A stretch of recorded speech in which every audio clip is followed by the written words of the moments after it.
ఆనాడు ఉన్న కాంగ్రెస్ పార్టీ ప్రభుత్వంలో 2011లో గ్రూప్ 1 పరీక్ష నిర్వహించడం జరిగింది. 2011 ఇక్కడ మళ్ళా తిరిగి కాంగ్రెస్ పార్టీ ప్రభుత్వం వచ్చిన తర్వాత 2024లో గ్రూప్ 1 పరీక్షలు నిర్వహించాం.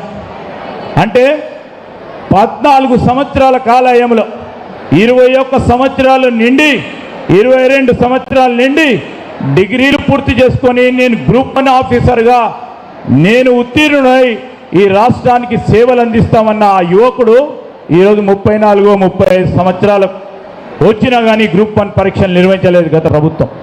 మేము రాగానే గ్రూప్ 1 పరీక్షలు నిర్వహించినాం.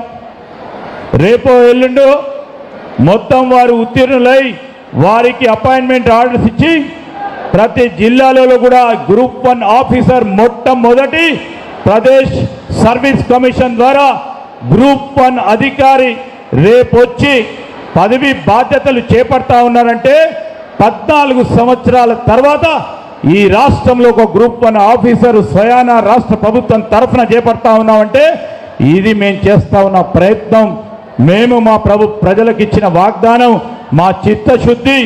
అదేవిధంగా గ్రూప్ 2 కానీ గ్రూప్ 4 కానీ ఇతర సంస్థల ద్వారా 57,000 ఉద్యోగ అవకాశాలు కల్పించాం, ప్రభుత్వ ఉద్యోగ అవకాశాలు. ఈరోజు మా మిత్రులు అడుగుతూ ఉన్నారు, కొన్ని సందర్భాల్లో సోషల్ మీడియా ప్లాట్ఫామ్ను ఉపయోగించుకొని ఈ ప్రభుత్వం ఉద్యోగ